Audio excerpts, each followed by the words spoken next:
கிறிஸ்துவுக்குள் அன்பானவர்களே, ஆண்டவரும் இரட்சகருமாயிருக்கிற இயேசு கிறிஸ்துவின் நாமத்தில் உங்களை அன்போடு வாழ்த்துகிறேன்.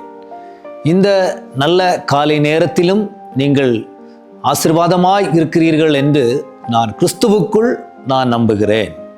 இன்று உங்களோடு பேச நான் ஆசைப்படுகிற விஷயம், ஒரு மனிதனுக்கு 100 ஆடுகள் இருக்கிறது என்று நினைத்து கொள்ளுங்கள் என்று ஆண்டவர் சொல்கிறார். அந்த விஷயத்தை குறித்து நான் உங்களோடு பேச விரும்புகிறேன். லூக்கா எழுதின சுவிசேஷம் 15ஆம் அதிகாரம் 4வது வசனம். உங்களில் ஒரு மனுஷன் 100 ஆடுகளை உடையவனாயிருந்து அவைகளில் ஒன்று காணாமல் போனால் 99 ஆடுகளையும் வனாந்தரத்தில் விட்டு காணாமல் போன ஆட்டை கண்டுபிடிக்கும் அளவும் தேடி திரியானோ? ஆம் பிரியமானவர்களே, காணாமல் போனதை தேடி வருகிற கர்த்தர் என்று நான் உங்களோடு பேச விரும்புகிறேன்.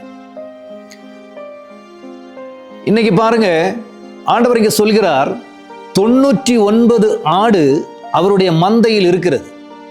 ஆனா ஒரு எண்ணம் அவருடைய கையிலிருந்து தெரியாமல் போய்விட்டது. இந்த வேத பகுதியை வாசிக்கும் போது நீங்க என்ன நினைக்கிறீங்க? இந்த 99 ஆடு அவர் கையில் இருக்கிற பொழுது ஒரு எண்ணம் காணாம தவறி போனா, இந்த 99ஐ விட இந்த ஒரு எண்ணம் அவ்வளவு பெருசா நம்ம எண்ண மாட்டோம். ஏன் கேட்டா, இந்த எஜமானனுக்கு 99 அவர் கையில இருக்கிறது, ஒண்ணுதான் காணாம போயிருக்கு. இந்த வார்த்தையை நீங்க கேட்கும்போது, இந்த வேதத்தை நீங்கள் வாசிக்கும் பொழுதும் நீங்கள் நன்றாக ஒன்றை தெரிந்து கொள்ளுங்க. காணாமல் போன அந்த ஆட்டிற்கு தான் முழுமையான நஷ்டம். ஏன் அப்படின்னு கேட்டா, இதற்கு முன்பாக நல்ல மேய்ச்சல் கொடுக்க இந்த எஜமானனுக்கு முடியும், நேரத்திற்கு தண்ணீர் கொடுக்க முடியும், நேரத்திற்கு அதுக்கு தேவைகளை பார்த்து கொடுக்க முடியும். ஆனா இந்த அரவணைப்பிலிருந்து இது ஓடி தனியோ எங்கேயோ போய்விட்டது. அநேக பிரச்சனைகள் இந்த தனித்து போன ஆடுக்கு கடந்து வரும். இந்த ஆட்டுக்கு எதிராக அநேக மிருகங்கள் அதை பீறி போட கூடும்.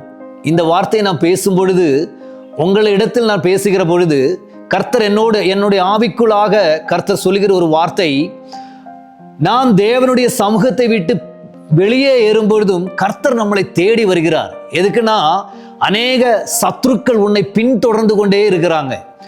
அந்த சத்துருக்கள் உன்னை எப்பொழுதும் பீறி போடுவோம் என்று நினைத்து உனக்கு முன்பாக ஓடிக்கொண்டிருக்கிறாங்க.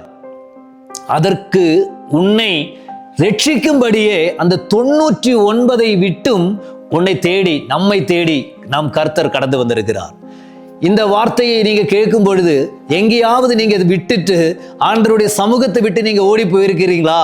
எங்கேயாவது வழி தவறி நிற்கிறீங்களா?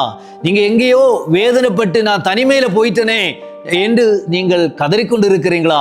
ஆண்டவர் உங்களை பார்த்து இன்னைக்கு சொல்கிறார், நான் எனக்கு நிறைய என் மந்தையில் ஆடுகள் இருக்கும் பொழுதும் நான் உன்னை தேடி வந்தது எனக்கு நஷ்டம் போகுமே என்று அல்ல, உன் வாழ்க்கை சீரழிந்து போகுமே என்று நினைத்தே நான் உன்னை தேடி வந்திருக்கிறேன் என்று கர்த்தர் சொல்கிறார். இன்று கர்த்தர் உங்களை தேடி வந்திருக்கும் பொழுதே அவர் சமூகத்தில் நீங்க ஒப்பு கொடுத்து நீங்கள் கர்த்தரிடத்தில் நீங்கள் சேர்ந்து கொள்ள நீங்க விரும்புவீர்களானால், கர்த்தர் உங்களை அவர் மாரோடு சேர்த்து கொள்ள அவர் நல்லவராக இருக்கிறார். ஜெபிக்கலாமா? ஆண்டவரே, இந்த பிள்ளைகளுக்காக நான் ஜெபிக்கிறேன் ஏசப்பா. கடந்த நாட்களில் வழி தவறி இருந்திருக்கலாம், எங்கேயோ வழி மாறி போயிருக்கலாம். ஆண்டவரே, ஆமேன், சத்ருவின் பிடியில் அகப்படாதபடிக்கு நீர் இவர்களை தேடி அவர்கள் இருக்கிற இடங்களில் சென்று நீர் கரம் பிடித்திருக்கிறீரே, கரம் பிடிக்க நினைத்திருக்கிறீரே, உமக்கு நன்றி செலுத்துகிறேன். இன்று இந்த வார்த்தையை கேட்கும் பொழுதே அவர்களுக்குள் ஒரு மாற்றத்தை உண்டு பண்ணி அவன் தேவனோடு சேர்த்து கொள்ள தேவன் இவர்களை பயன்படுத்தும்படிக்காக நான் ஜெபிக்கிறேன் ஏசப்பா. இந்த வார்த்தை மூலமாக இந்த பிள்ளைகள் ஆசீர்வதிக்கப்படட்டும். இயேசுவின் நாமத்தில் எங்கள் பிதாவே, ஆமென். God bless you.